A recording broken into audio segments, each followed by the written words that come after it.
बाब 37 नाफहमी के डर की वजह से एक कौम को छोड़कर दूसरों को तालीम देना। 105 अनस रजी अल्लाह अन्हु से रिवायत है, उन्होंने फरमाया कि एक बार मुआज रजी अल्लाह अन्हु नबी सल्लल्लाहु अलैहि वसल्लम के साथ सवारी पर पीछे बैठे थे। आपने फरमाया, ए मुआज रजी अल्लाह अन्हु। उन्होंने अर्ज किया कि ए अल्लाह के रसूल सल्लल्लाहु अलैहि वसल्लम, खुशनसीबी के साथ हाजिर हूं। फिर आपने फरमाया, ए मुआज रजी अल्लाह अन्हु। उन्होंने फिर अर्ज किया कि ए अल्लाह के रसूल सल्लल्लाहु अलैहि वसल्लम, मैं हाजिर हूं। 3 बार ऐसा हुआ। फिर आपने फरमाया, जो कोई सच्चे दिल से यह गवाही दे कि अल्लाह के अलावा हकीकत में कोई इबादत के लायक नहीं और मोहम्मद सल्लल्लाहु अलैहि वसल्लम उसके रसूल हैं, तो अल्लाह उस पर दोज़ख की आग हराम कर देता है।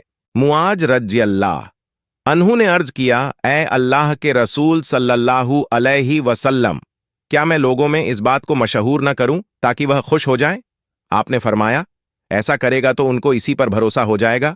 फिर मुआज रजी अल्लाह अन्हु ने अपनी वफात के करीब यह हदीस गुनाह के डर से लोगों से बयान कर दी। फायदे: कुछ वक्तों में मसलहत के मुताबिक काम करना करीने कयास होता है, जैसे नमाज जूते समेत पढ़ना सुन्नत है, लेकिन अगर किसी जगह लोग जाहिल हों और ऐसा काम करने से झगड़े और फसाद का डर हो तो ऐसी सुन्नत पर अमल करने को आइंदा के लिए टाल देने में कोई हर्ज नहीं, लेकिन हिकमत के तौर पर उन्हें उसकी फजीलत बताते रहना एक दावत देने वाले का अहम फर्ज है।